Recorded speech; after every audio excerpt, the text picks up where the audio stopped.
अब कपिल साहब, आप तो सरकार में थे, सरकार में मंत्री थे, सब कुछ था आपके पास, आप ब्लू आइट बॉय थे, क्या जरूरत थी आपको सरकार छोड़ने की? क्या टिपिंग पॉइंट था कि आपको अलग होना पड़ा? सौरभ जी, टिपिंग पॉइंट था सत्येंद्र जैन का भ्रष्टाचार।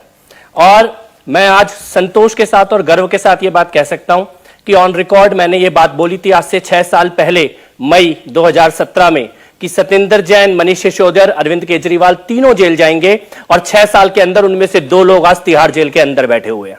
सही बात। और उस वक्त ये कहा जा रहा था कि यही कुमार विश्वास जी थे, यही योगेंद्र यादव जी थे, प्रशांत भूषण जी थे, तब अरविंद केजरीवाल जी से इनकी बन नहीं रही थी, तब भी कह रहे थे केजरीवाल कुछ भी करे पर करप्शन तो नहीं करेगा। और आज ये जो बंगले की वीडियो पीछे चल रही है, ये बंगला बता रहा है कि वो व्यक्ति कितना भ्रष्ट है। और मैंने इंडिया टीवी पे ही ये बात बोली थी आकर कि केजरीवाल जी का बंगला अगर 1 घंटे के लिए भी जनता के लिए और मीडिया के लिए खुल गया, आज भी 1 घंटे के लिए भी, तो उनके भ्रष्टाचार के लिए किसी जांच की जरूरत नहीं पड़ेगी। उनका भ्रष्टाचार इस अवैध बंगले की दीवारों से चीख चीख के बोलेगा। आपने पूछा कि मंत्री होते हुए जरूरत क्या पड़ गई, आवश्यकता क्या पड़ गई? ब्लू आइड बॉय थे, जरूरत इसलिए पड़ गई क्योंकि किन बातों के कारण सरकार में आए थे।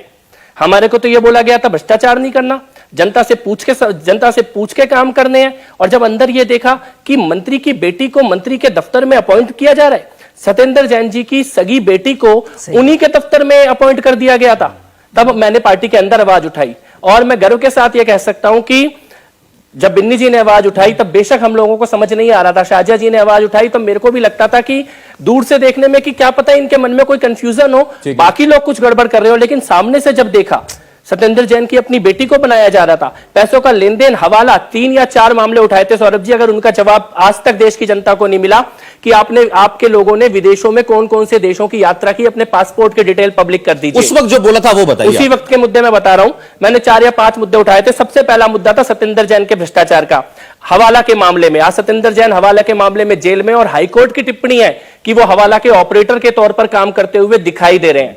दूसरा मुद्दा था पार्टी में चंदे का, क्योंकि हमें यह कहा गया था कि चंदा ट्रांसपेरेंट होगा, किसने कितना पैसा दिया ये वेबसाइट पे होगा, लेकिन वेबसाइट से चंदे के डिटेल हटा लिए गए।